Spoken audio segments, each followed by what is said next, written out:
Cuando un país no tiene moneda nacional, el único instrumento que queda para evitar potenciales crisis de balance de pagos del sector externo es la política comercial. Y dentro de esa política comercial, la política arancelaria. Entrar al Mercosur implica adoptar el arancel común externo. Se pierde grandemente esa política arancelaria. Hemos hecho estudios, significa subir aranceles en cerca de 4.000 partidas, disminuirlo en más de 2.000 partidas. Tenemos que ver todavía el efecto neto y saber los costos ya prácticos, económicos, de ingresar al bloque y conversarlos con Mercosur para ver cómo maximizamos las oportunidades y minimizamos los riesgos. Pero el mensaje aquí es, nos sobra voluntad, somos integracionistas, queremos mucho a los países que conforman el Mercosur, pero un país sin moneda nacional, como el neoliberalismo y los gobiernos entreguistas dejaron al Ecuador, y ahí sí tal vez superamos a Bolivia, porque ustedes no llegaron a tanto. Nosotros recibimos el país con bases militares, con el Fondo Monetario del Banco Central y con moneda extranjera, el dólar. Un país que no tiene moneda nacional, pues tiene que reflexionar mucho al ingresar a estos acuerdos y conversar con ustedes frontal, abiertamente, sobre las oportunidades que existen y muchas, y sobre los riesgos. Queridas amigas y amigos, el mundo está viendo a nuestra América, ahora que el llamado primer mundo está en crisis, y yo comparto totalmente lo que decía Pepe Mujica en Perú, tantas cumbres, era la cumbre de UNASUR me parece, ¿no? Que es una crisis civilizatoria. El sistema, el modo de vida que conocemos no es sostenible. Si se quisiera generalizar el nivel de vida y la forma de vida de los neoyorquinos, necesitaríamos unos 5 planetas, y eso es totalmente imposible. Hay que buscar una nueva noción de desarrollo. Y aquí otro punto a reflexionar. Europa y el mundo están viendo a América Latina, porque es una región que crece, que disminuye desigualdad, disminuye pobreza, pero cuidado, tenemos sobre expectativas, cuidado, sobredimensionamos el éxito temporal que estamos teniendo. América Latina apenas lleva creciendo 3 años. En 2009 América Latina decreció 2%. Y no es que porque estamos creciendo más que Europa somos más ricos que Europa. La producción es flujo, es capacidad de generar riqueza. Pero si ustedes llevan 3 años generando riqueza y los otros 3 siglos, por más que su capacidad de generar riqueza sea bastante alta en estos momentos, la acumulación, la riqueza acumulada es mucho mayor en esos países que llevan siglos creciendo.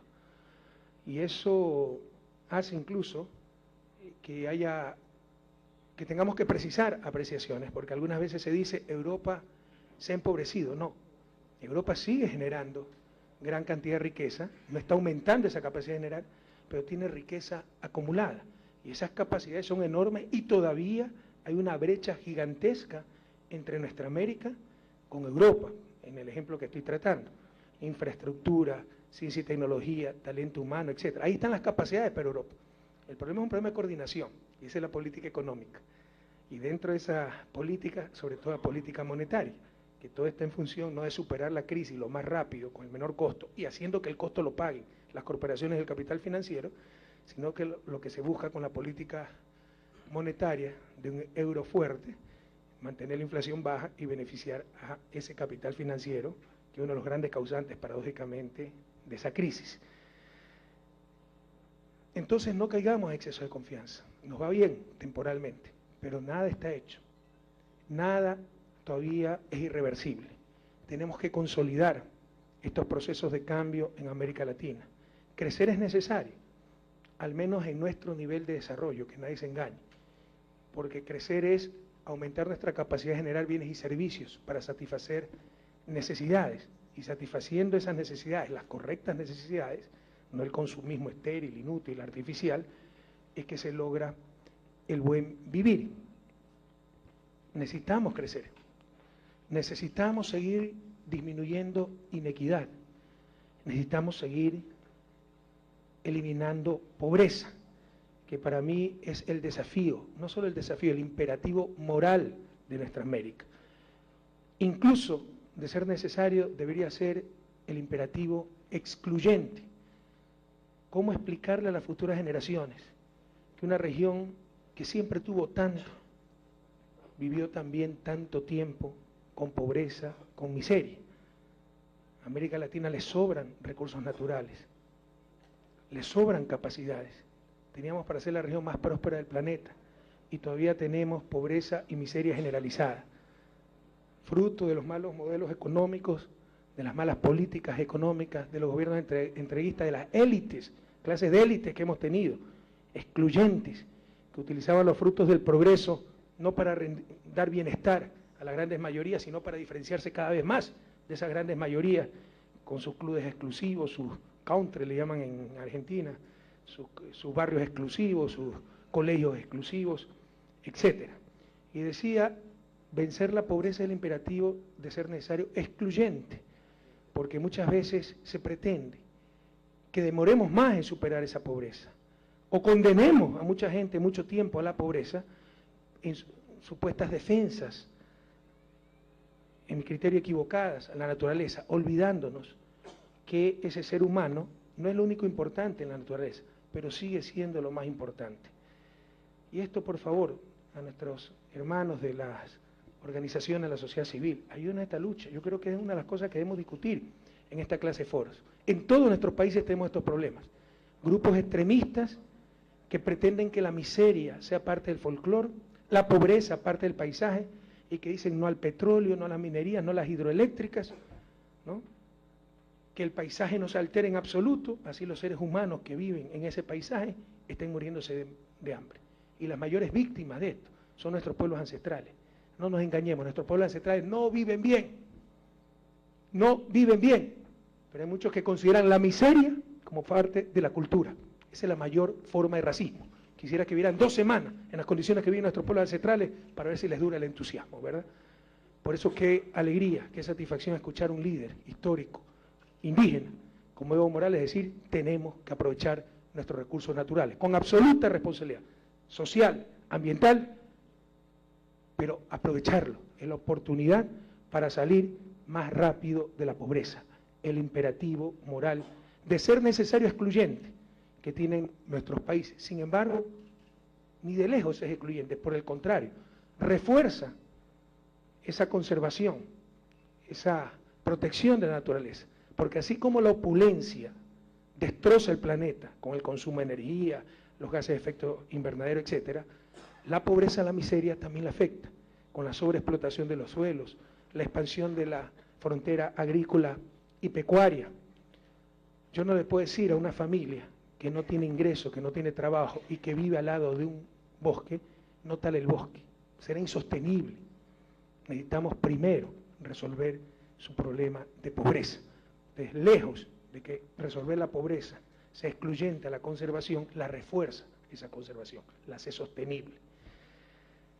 Qué bueno que haya hermanas y hermanos de las organizaciones sociales en este evento. Para mí es un alivio y una muestra del cambio de época, porque hace apenas un año, en una reunión similar, cumbre de presidentes, pero de otro nivel, iberoamericana, en Paraguay, teníamos aquí sentados no las organizaciones sociales, sino al Banco Mundial, al Fondo Monetario, a la OCDE, que además hablaron antes que los presidentes para darnos cátedra, ¿no?, de lo que hay que hacer, ¿no? Vinieron a observarnos los de la OCDE.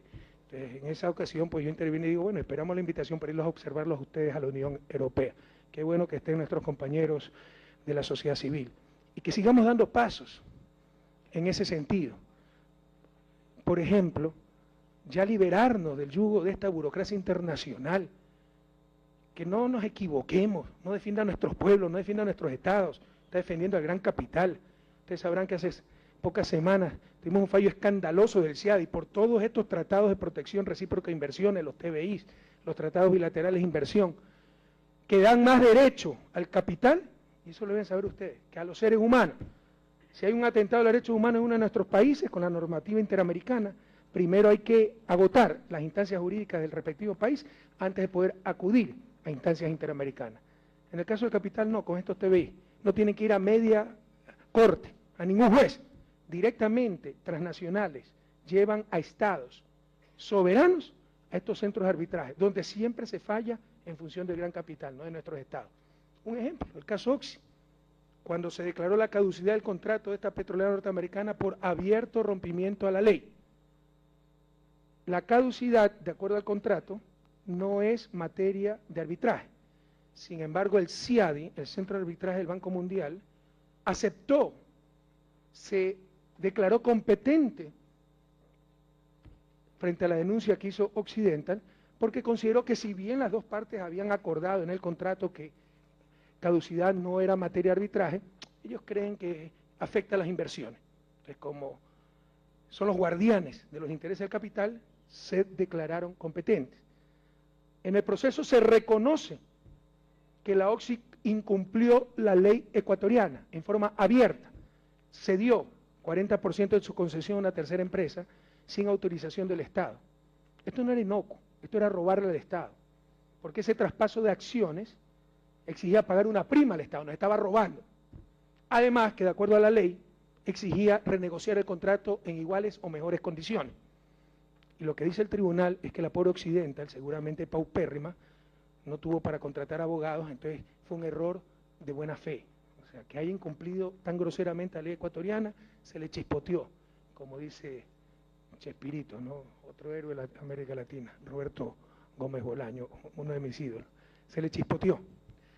Pero no solo aquello, el CIADI le otorga a Occidental más de lo que pidió, porque ella reclamaba por el 60% de la concesión que le pertenecía y estaba protegido por estos tratados bilaterales de inversiones, pero declaró nulo la transferencia del 40% y calcula la indemnización que tiene que pagar el país sobre el 100% de la concesión. O sea, esto es tan atroz que la votación fue dividida. Nunca reconoció el Estado ecuatoriano la competencia del CIADI porque no lo tenía. Ellos nombraron a dedo un representante del Ecuador, un árbitro que represente al país, un árbitro francés, Brigitte Stern. Y es tan descarado el fallo que esa jueza dice, tengo que pronunciarme en estos términos, esto es un absurdo, una barbaridad, un atentado a la justicia, un atentado a la organización jurídica de un Estado soberano como Ecuador. Habla en términos inusualmente fuertes frente a lo escandaloso del fallo. Por si acaso nos manda a pagar 1.700 millones de dólares, eso es el presupuesto de un año del Ecuador en salud, más 500 millones en intereses. También, por supuesto, pues defenderemos hasta las últimas consecuencias los derechos, más que intereses, del país y del pueblo ecuatoriano. Pero ¿esto a qué nos lleva? Dejemos de depender de estas instancias internacionales, que han sido mecanismos de sometimiento, y con esta integración que sea efectiva, eficaz, en beneficio de nuestros pueblos, y creemos nuestras propias instancias. Cristina estaba hablando de la necesidad de crear centros de arbitraje regionales a nivel de Mercosur, a nivel de UNASUR, y si es posible, coordinar acciones para todos denunciar estos tratados que son verdaderos instrumentos de sometimiento, y poder liberarnos de la cláusula, ¿cómo tú le llamas? Yo no, los abogados. Bueno, que la presidenta soy abogada también. Ultraactividad. Ultraactividad, es decir, incluso si yo denuncio ahora estos tratados, tienen vigencia 10 años más. Entonces, aquí se requiere acción conjunta. Hagamos que la integración, por favor, tenga efectos concretos, pragmáticos, en beneficio de nuestros pueblos. Y ojalá sigamos avanzando en esa integración. Vayamos al Sistema Único de Compensación Regional, ya lo estamos utilizando los países del ALBA, más de 1.000 millones en transacciones, sin necesidad de dólares, son compensaciones mutuas. Si tú me vendes 100, yo te doy 80, la diferencia es 20. Te puedo pagar en ese instante o después calculamos eso para futuras transacciones, y se minimiza el uso de una moneda extranjera que transfiere riquezas al país que emite la moneda. Si yo le vendo una silla de 10 dólares a Uruguay, si la silla ecuatoriana vale 10 dólares y se la vende a Uruguay, Estados Unidos solo emitiendo un billete de 10 dólares es como si se esté captando una silla ecuatoriana. Eso se llama el ingreso por señoría. Podemos ir a ese sistema de compensación. Vamos a políticas comunes. Aislados, es el capital transnacional el que nos va a poner las condiciones. Unidos, nosotros le ponemos las condiciones a ese capital transnacional. América Latina, sobre todo en la larga y triste noche neoliberal, compitió demasiado tiempo para atraer esos capitales, precarizando a su fuerza laboral, quitando estabilidad, haciendo caer salarios reales. ¿Por qué, por ejemplo, no tener un salario mínimo a nivel regional? Además de coordinación de nuestras políticas laborales, de nuestras políticas sociales. ¿Y por qué no? Si entramos a Mercosur como queremos hacerlo, estamos tabulando los potenciales costos para conversarlos con ustedes, ver cómo se los enfrenta, etcétera, para un país que no tiene moneda nacional. Pero si tenemos un arancel común, si tenemos una Unión Europea, una Unión Aduanera, perdón, el siguiente paso es poder tener una moneda regional y cada vez concretar más esa integración de Mercosur, esa integración de UNASUR, esa integración sudamericana y ojalá algún día esa integración latinoamericana y hacer la patria grande con la que soñaron nuestros libertadores. Como muy bien lo dijo Cristina, no son modelos económicos, son proyectos políticos. Y nuestro proyecto político es el de la patria grande, la patria con la que soñaron San Martín, Simón Bolívar, José Gervasio Artigas, nuestro Río Alfaro, José Martí y tantos próceres inmensos latinoamericanos que nos precedieron. Muchísimas gracias.